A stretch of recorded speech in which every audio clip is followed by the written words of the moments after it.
Joe Brikman, shalom. Shalom. So thank you for hosting us here. This is your home?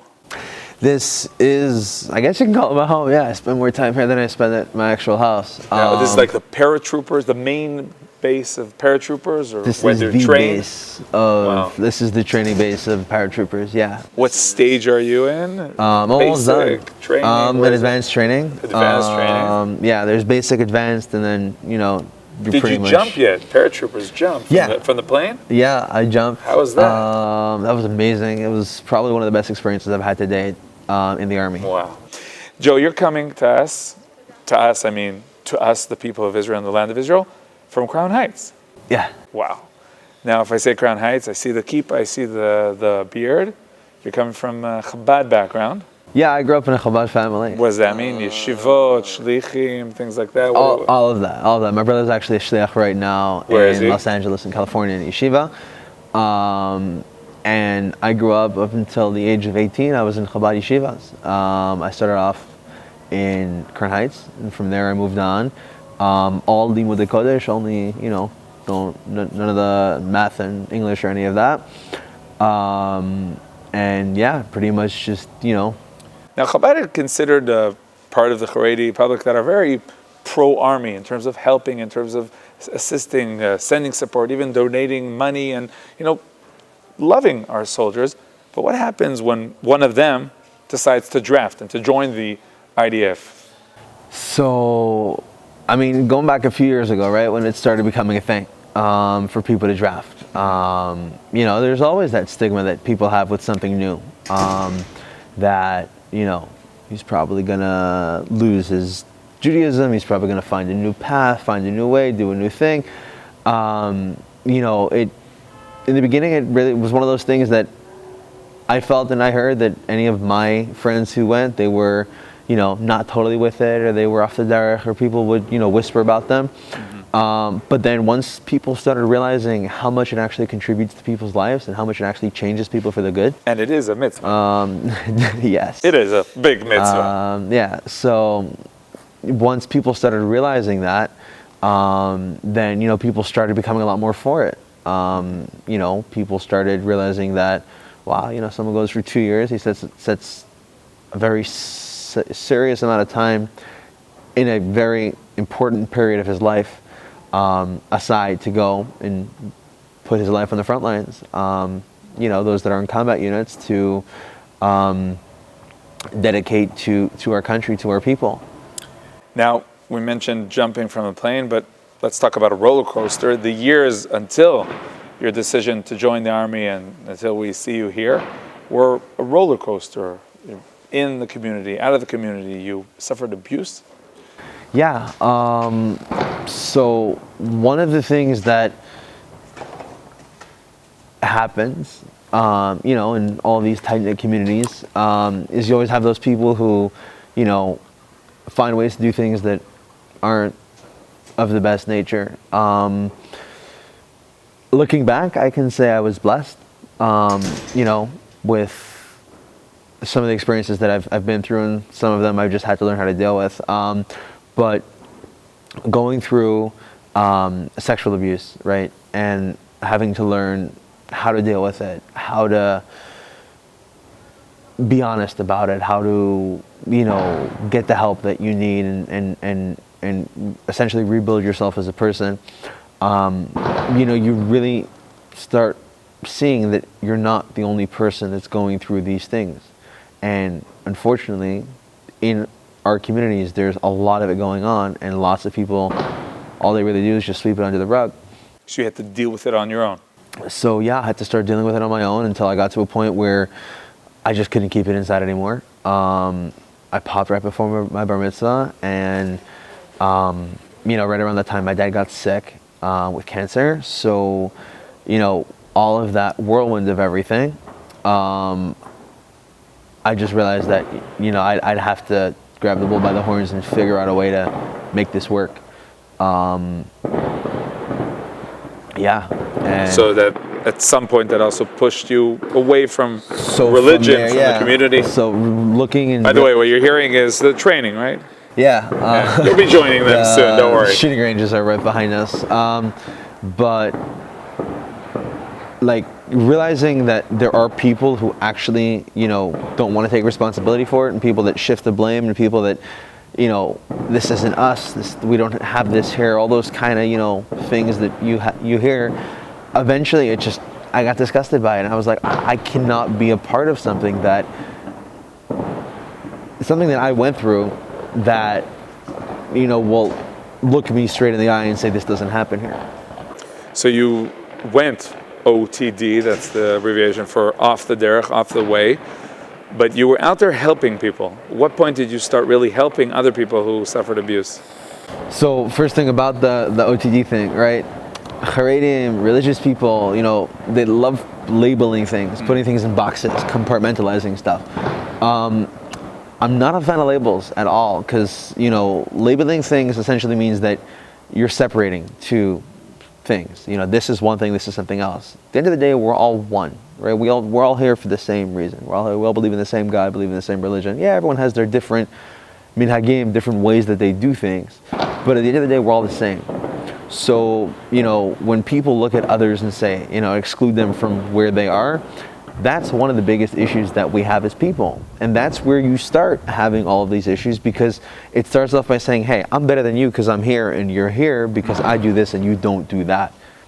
How about looking at, I do this, you do this, I'm religious, you're working on your religion, I'm Jewish, you're or not, right? I'm Jewish, you're Jewish, let's be friends, right? So going through that process of having to experience that, of people, talking behind my back about all the different things that they thought I was up to and what I was doing.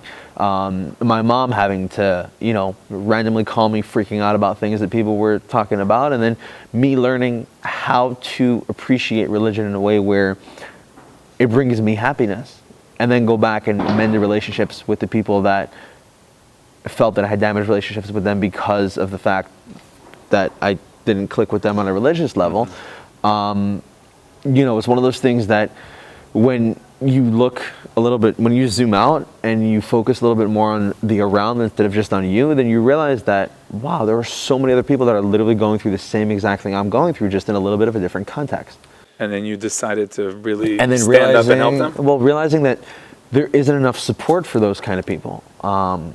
In the past few years, I've lost more than the fingers I have on my hands of friends, to suicides, drug overdoses, those kind of things. And then if you look at the Jewish teenage population as a whole over the past 10 years, we're talking about hundreds of kids that have either overdosed or committed suicide because they were depressed, they didn't have help, they felt like they were oppressed, even. Whether or not they were wrong, we can't judge them. That's what they were feeling. But that's what they were feeling, and there was nobody to help them with that. So realizing that I'm not the only one here dealing with this, and so many people that I've met along my journey that are also dealing with the same things, and learning how to support each other and love each other for who we are and not judge, and really just focus on bringing happiness and fulfillment to others and giving other people those opportunities as well. That contributes to my happiness. That helps me have a meaningful day. That helps me find meaning. And slowly you also felt more comfortable with the religion and the way you formed it, or came back to it? Yeah, because again, my whole idea, right, with life in general is happiness. It's all about finding fulfillment, finding something that when I wake up in the morning and when I go to sleep at night, I can feel that I've done something and I've accomplished something here today. The day did not go wasted. So doing things that make me happy, right? Helping others, or finding my happiness through religion, right? And finding my fulfillment with that, and learning how to maximize that, then yeah, definitely. It's one of those things that really makes me want to work on it every day because of what it gives me. So you're out there helping people, and it sounds very fulfilling. When do you decide to come here to Israel? It's hot in Israel. Start crawling on the floor and jumping from planes and running and sweating? Lots of people who get out there, write books, give business seminars, talk about a lot of different cool things. Lots of professors that sit in colleges and teach things that they've never experienced in their own life.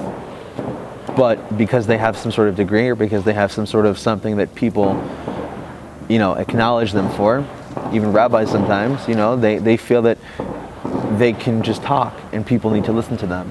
And then you have other people who go out there and do things, experience those things, learn from those experiences, and then when they turn around and they actually start helping somebody, they turn around and actually start doing something for somebody, they're not doing it because they're going to get some financial or monetary gain or some sort of fulfillment or status or whatever. They're doing that because they've been through it and they can genuinely give to other people. So I feel that going through my journey in life, the more experiences I can collect, the more things that I can do where I test myself, where I learn more about myself.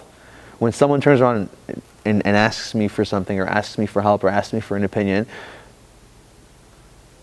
I can turn around and give them an answer based off the fact that I've actually experienced it, as opposed to saying, hey, this is what it says in the book. Now, what you're hearing, this system of Netzach Yehuda, and you're a paratrooper, that's kind of unique. Tell us about that. So, for those who don't know what Netzach Yehuda is a unit in the Kfir Brigade that was originally established to help religious soldiers keep religion in the army. That's one of the big things that people worried about. You draft into the army, you're going to get rid of your religion, which is ironic because it's the Israeli army and it's a Jewish army, but it happens. So, to be able to keep your own ground, they opened up another unit in Sanchanim, in the paratroopers brigade, which gives people who really want to test themselves, but also keep religion at the same time. It really gives me the opportunity to do that because they give us time to daven in the morning, they give us time to daven in the afternoon, they give us time to daven at night, and then sometimes I even have a chance to catch up on some learning, with an hour of learning. So with all of that, and with the food, and with making sure that everything is really kept in accordance with what it is, then if there was anything that was holding me back in terms of religion for joining the army, this definitely helped me make that decision. So your family who were with you, and they saw your roller coaster, and it probably wasn't easy at all. How are they with you now, as they see this happy Joe? So I think that, I know actually that my parents always wanted me to be happy. They always wanted me to be fulfilled, right? So everything that, you have any kids? Yep. How many kids do you have? 4. 4 kids. How old's the oldest? 15. All right, you're just starting the whole thing. So when you as a parent, right, I'm assuming that you want to do things that are for the good of your kids, right? So my parents are the same way, right? They went above and beyond for everything. So even though sometimes there were things that I did that directly clashed with their beliefs, they still try to support me as best as they could. Obviously, they couldn't give me their blessing because it didn't work. But everything that they were able to do to help, they did. After my father passed away, I had an opportunity to go back to my family and really mend the relationship with anything that was missing, anything that was out of place, anything that, someone might have wanted to say but didn't actually say because they weren't sure of how I would deal with it, because that's the way teenagers are. You say something the wrong way and that's it. It's all gone. They didn't talk to you for ages. So going back and be able to really, as an adult, fix or, smooth over things that needed to be smoothed over, and starting a new page, I honestly couldn't be more blessed than I am now, having my family's support. Yeah. Wow. Joe, how's your Hebrew? Hebrew is beseda. Where'd you get that from? No, I mean, we had an interview also in Hebrew, and it's like, blah, blah, blah, blah, blah, everything's great. Where's the Hebrew from? So I picked it up. Growing up in Crown Heights, and then I have a passion for languages, so I really, always been trying to perfect it, and then coming here before I drafted, I spent some time here in a mechina. When your commander starts screaming at you in a language that you're not really sure what exactly he means, you better be sure that next time you're going to understand what it means, because you don't want him to keep screaming at you, because that involves disciplinary punishment and you're just not interested. Wow.